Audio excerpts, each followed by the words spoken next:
of Ash and Flo.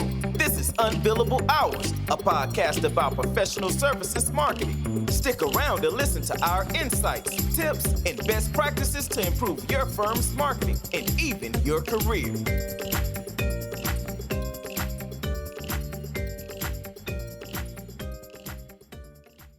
And we're back, right, Flo? We're back. Welcome to this episode of the Unbillable Hours podcast, Ash, where we try to tackle one of the more painful but important questions in professional services marketing, which is, how do you even make the case for it? Well, it's Like, more than how do you make... Why do our jobs even exist? to say, yeah, exactly. What's the raison d'etre for like marketing? Like, can't the whole business just run on sales? Because ultimately it is about conversations and you are pitching stuff, right? So why do you need to market exactly? And how does marketing kind of evolve in the current space? Because the basic principles, as you were saying earlier in our conversation flow, they haven't really changed. Yeah. But the channels and vehicles to drive these things have changed. So yeah, maybe to just again base people in the setting or in the setup is, I think we've all had these discussions, right? You run into partners, you run into practice leads who maybe don't think too highly of marketing or marketing efforts or how it's done and so forth. So they do question the value of it. And I've seen quite a few LinkedIn posts and stuff out there about how nobody's got the time to work for a CEO who doesn't get marketing. And if for you that's the case, just find another company to work for, so forth. And I agree with that in principle, but the reality of it is just that A, there's a lot more CEOs who don't get it, my guess, than those who get it. Mhm. B, those who don't get it are totally redeemable, right? They're just human beings, so they can learn. It's not a forever situation. So yeah, there is no such thing as you can't. And then C, my argument also would be being able to open people's minds and change stuff is fundamentally a skill in marketing. You need that all the time. Like, that's what you're doing. So you should not really have a problem doing it internally. Sorry for that. I mean, yeah, let's think about it this way. Ultimately, regardless of where you're marketing, whatever, it's about packaging, your messaging, right? Yeah, I mean, it's packaging, and I think it's packaging, and I think it's just a reality of our weird little industry. If you want to stay in professional services, you better figure out how to build commitment for doing marketing strategically. That's just because the maturity of the industry is such that there's not too many spots where you could go and people get it and it's like huge hoorah marketing, everybody loves it. And I think even in companies, to stick with the idea of these LinkedIn posts for a little bit, even if you find a CEO who gets marketing, that CEO probably still has a VP of sales or someone in finance who doesn't get it. So just don't run away and search greener pastures would be my recommendation, but work on your own skill set or skill or ability to make the case, as we put it. And update yourself on what we're doing in the current phase. Because if you put like 50 different things on there as soon as you go in, that's not a conversation. Do you just go and talk to a person and say, here's 50 topics I'm going to talk to you about? No, you have something pointed. So yes, once you start on one area, you go into the different details, and marketing should be advising you on this kind of stuff. And that's one of the key roles of marketing, to understand all these new areas, give advice to your business and sales colleagues on how to leverage this in the right way, and then continue and fortify the relationship aspect. And that, I think, brings back to the question then, if you have a business counterpart who doesn't get the why and the hows and so forth of marketing, how do you make the case for it? Like, how do you make sure there's enough commitment inside the organization? And to be clear, I think just because some of us have it tough because the business is sort of resisting certain aspects of becoming more marketing driven, we always have to give the firm credit, because if they hired you, that means they have some sort of interest, right? They have already invested to bring someone in to do marketing. Okay, now they're struggling with the change a little bit, but you have to help them through it, right? So how can you do it? So I think what we discussed. I just want to add one thing before we get into that. That also means two things. A, you sold yourself well enough. You marketed yourself well enough to get the job, so you still have the skills to do that. And B, intuitively, they realize that you can actually scale them in the way they want. So there is that trust that came in right as they hired you. And if you don't capitalize and use on that, that's kind of on you more than on them.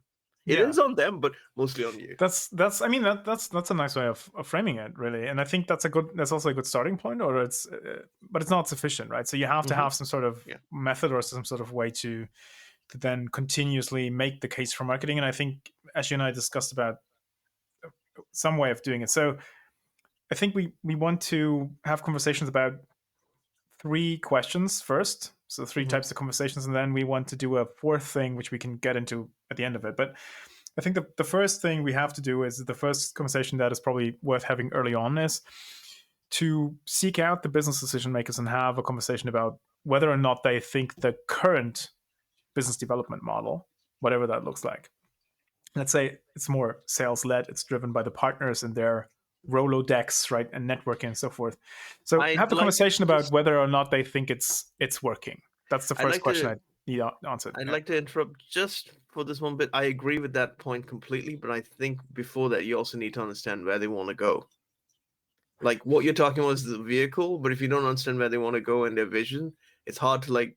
Yeah, I mean, fair, yeah, but that to me that would be, I mean, that's probably included in the conversation, because if I ask them, do you think business development is working? They'll probably reference where they want to go, like, and they say, yeah, we're trying to grow 15% this year, but we can only seem to be able to make 8 or whatever, or we're only on track for 8. So, yeah, you're right, but the context is important in that. So, but this first question, asking it is usually a good way to ground everybody in the same perspective, and to establish the right framing of the question, why do marketing, or sort of leading towards it, because that's in essence, that's what it is. It's just a better way of doing business development. So, and that's like a consulting thing to do, right? Establish the burning platform. So how can you show that the current model is the burning platform? I don't know what your perspective is, Ash, but I would always say, I'd look at metrics like what are the actual costs of winning business we have here, right? And if you don't have marketing programs spent yet, or it's not transparent, try to ballpark it. But very importantly, also ballpark the hidden costs. So partners' time that goes into whining and dining clients, flying around, meeting people, all the effort that goes into answering RFPs and all that stuff, right? So because there's always a cost of business development, and you could just look at how much are we spending here to bring $100,000 worth of revenue through the door, right? And then that leads to a more productive, more specific discussion about, are we happy with that?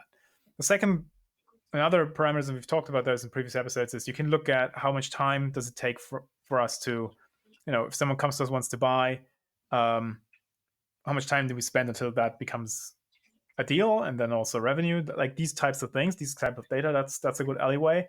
But then to your point, where do I want to go? We can also ask, where does business currently come from, and is it enough, right? So the sheer financials aside, if 80-90% of business comes from referrals from your existing friends, or from, it's not even net new revenue, but it's revenue from existing clients, depending on where you want to take the firm towards, that might be not enough, or it might even be a business risk, right? Because what if those referrals dry up? What if those close friends, move to other pastures? So these things are worth exploring as part of the first question, I think. Do you have another? Do you have one more for the? No, actually, how happy are we with the current model? Look, you actually gave me a really amazing idea of how to frame this whole thing within the hero's journey. But I feel like that could be a completely different episode, so I'll leave that to you to decide. I mean, you can cut this off. But essentially, think about the marketer as the hero's journey kind of thing. They are a stranger in a strange land.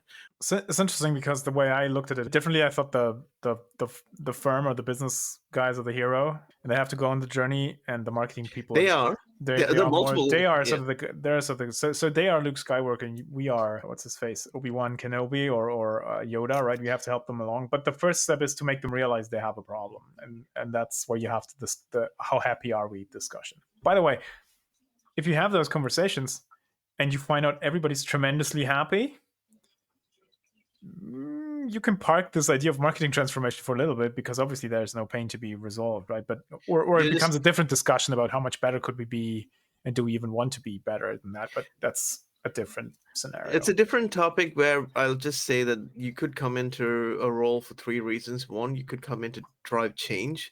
Two, you could come in to keep operations running. Three, you could come in to close things out and then start the journey again. But we can get into that later. Yeah. No, that's good. But I mean, this is the first idea, is have a discussion about how happy are we, right? Where's business coming from? Is it enough? And are we acquiring it efficiently and quickly enough, or are we paying too much? And does it take too long, right? Does it actually constrain the growth of the firm instead of helping it? And I'm a firm believer, as you know, that you will find out that is actually, when compared to achievable benchmarks that are achievable through marketing, most firms are not where they could be because they're not marketing that. Anyways, I mean, that leads us to the second question then, right? Because once we have established that maybe we are not happy and there are issues with our current existing business model, we, the marketers, then have to do the next thing, and is have a conversation about how marketing would help remedy those, right? Or overcome those issues. And this is, I think, an educational part where, and actually we discussed this beforehand, where you have to be specific about how marketing as we should be doing it today helps, which means that's an educational conversation about digital marketing and how it's done in 2022. Let's think about it this way. Let's start with the quick and easy wins before you go for the big challenges. Yeah, that's true. Digital marketing, if you're trying to do the quick and easy wins, go to the social space and start working there. Then think about things like the website and other channels. Go where things will have like a quick turnaround, which is why I said go to the social space. Yeah, that's true. But I think in terms of the educational conversation, you just have to educate people again on. Yeah.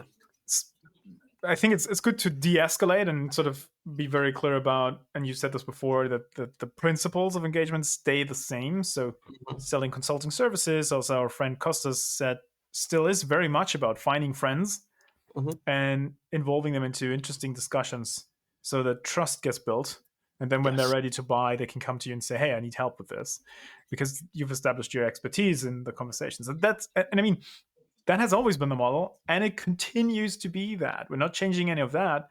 What is changing, though, is the channels and the methods through which you do it, because you can have a LinkedIn post with your expertise hit 1,000 people in a day, whereas in the past you might have, driven out to a place to wine and dine 15 clients to the same end result. And I think these two examples make it very clear that there's huge differences between well-done digital marketing and the old school stuff in terms of reach and scalability and also cost efficiency. That's just 1 point. Oh, and by the way, that doesn't mean you can't do the wining and dining anymore. No, it just means you need to do it more effectively, not wine and dine. Like maybe you were wining and dining 100 people. Now you can reach out to them in other ways, and you just wine and dine the 5 key people. Yeah. Something like that. So that's just and I think that honestly, you have to, if you have the educational conversation, depending on who you talk to, you might have to give more context and be a bit longer.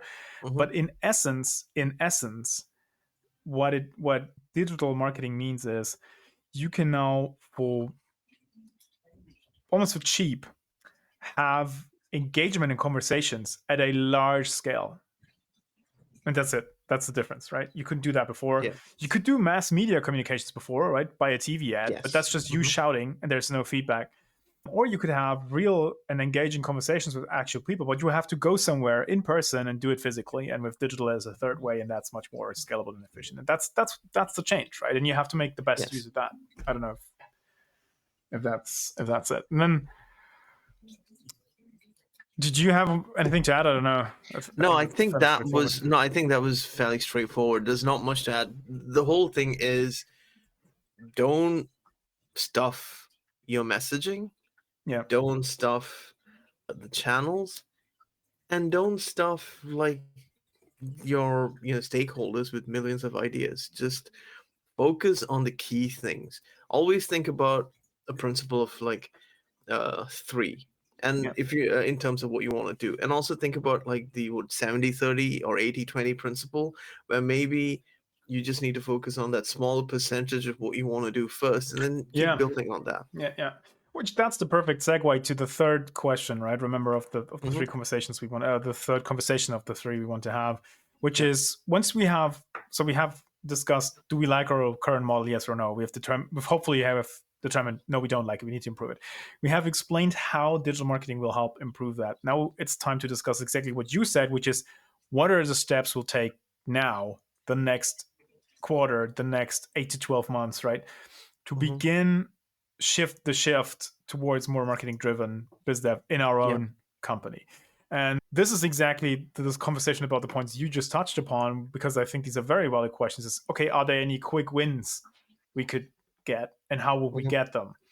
What is some of the more longer term transformational stuff, which we will start with, at least nonetheless, this quarter? So essentially, that has to be a conversation about your specific recommendations and your actual plan, if you're at the planning stage already for the next whatever the period is, right? Yeah, I mean, go with the vision. Like, you would have a vision for marketing, and they would have a vision for how they want the business, and see how it intersects in the right way. Always look at the common path to victory, not just your ideal goals, because you need to like get trust. You're new, and the whole point of this exercise that we're talking about is to show the value of marketing, which means to build trust as well. And 100% right. What I would add to that, though, is to say, but don't let them out on the too easily, right? You got to keep challenging people and saying, look, you need to commit to this and help me with this as well. Because if you make it too easy, and if you try to be, I would always say, off service too much, you end up in a sort of over delivery situation where then everything again gets delegated to you, right? You sit there, you have to come up with the LinkedIn post, you have to determine blah, blah, blah. Whereas what you really need is the people from the business come to you and help you with their expertise, give you the materials to work with, and so forth. Yeah, we've had so many people talk about thought leadership, right? It's the same way. You, as a marketer who's packaging and working on this piece of thought leadership, are not the subject matter expert. You're not the thought leader. Yeah, exactly right. Yeah. The subject matter expert has to come and tell you all the stuff. They may not be able to tell it in like a structured way that you read in the thought leadership, but interview them, get all the stuff, and then package it, get the thing written right, and all of that stuff. That way it's a collaboration. You're not the expert, they are, and they're not the marketer, you are. Get that working relationship together. Yeah, which is just, you just give me an idea, because I hadn't spelled this out clearly before, but I think it's a very important point of the what are we going to do conversation, is also be very clear and specific about the inputs you will need as you start building this. Because we talked about thought leadership just now, but there's more stuff than that. For example, for marketing to be effective, and we've had episodes about this, the business has to make strategic decisions around segmentation, maybe positioning, I don't know, pricing, whatever, all of which aren't yours to make, right? It's not your business yet. I don't know, but what your ambitions are. But so these are other things where you're completely relying on the inputs from the business side. And the best way to kick this off the right way is to be clear about it. So there can be a discussion. So, but I think that gives us the 3 conversations to have, right? Yes. Why is what we're currently doing not working? How could marketing help improve upon that? And what are the specific steps we're going to take here over the next question time? So if that works well, you should have already won hearts and minds to a certain extent. I hope, right? In an ideal world. Yes. It would be done and easy. But I think, and we had this addendum in the discussion before we started recording, but that's probably a 4th step, right? Which a person who's ever done change management will probably recommend is you have to go in and now celebrate the successes you have, and even if they're tiny. And I don't know if I remember, I'll go into the show notes and give credits, but I've heard it recently on someone's podcast, not ours, where they talked about just sharing very early qualitative feedback on stuff in a company-wide Slack channel. And I thought that is a freaking brilliant, like, for just very realistic scenario, you're turning on the social media engine and you're starting to post stuff that works on LinkedIn versus just reposting the firm's press releases no one wanted to read in the first place. So now you've created some content that's actually sort of decent, or maybe even very good, depending on where you are.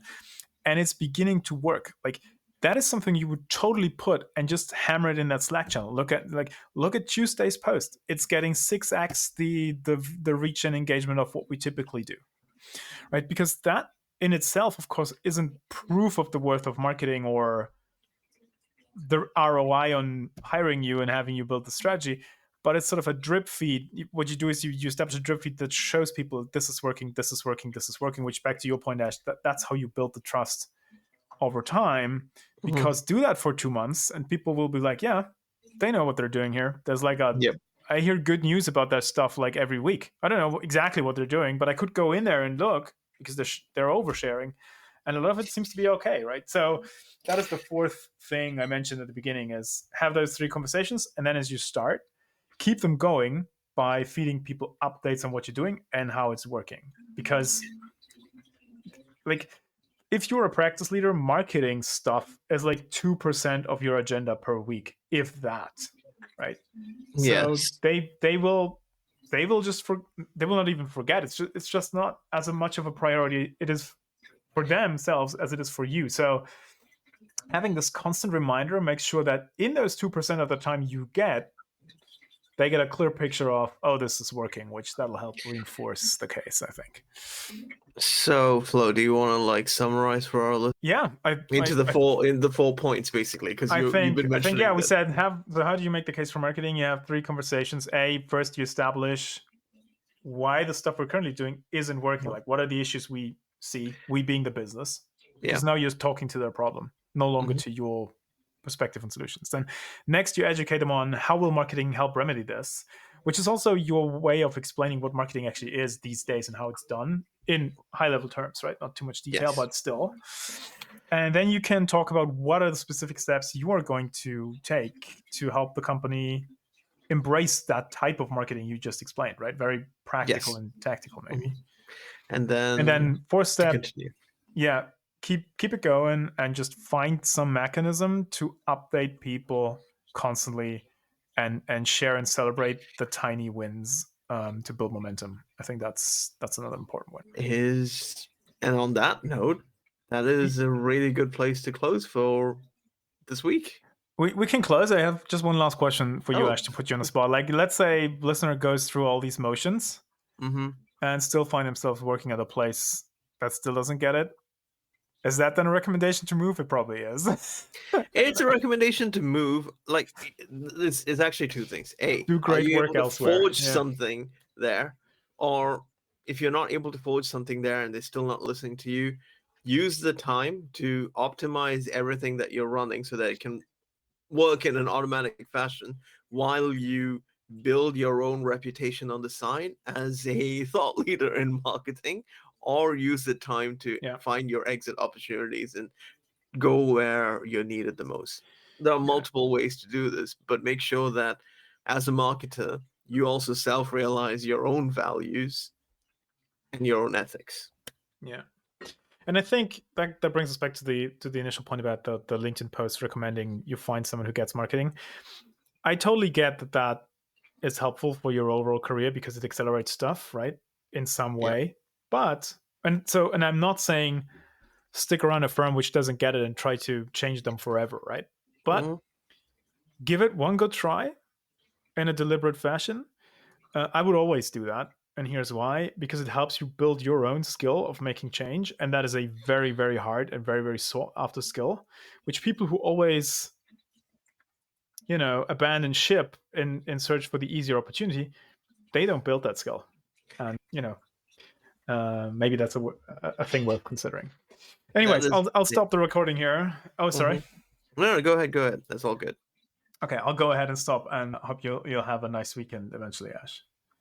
Speak soon. All right, then. Speak soon. Bye. Thanks for listening to Unbillable Hours. If you want more, tune in next week. You know where to find us.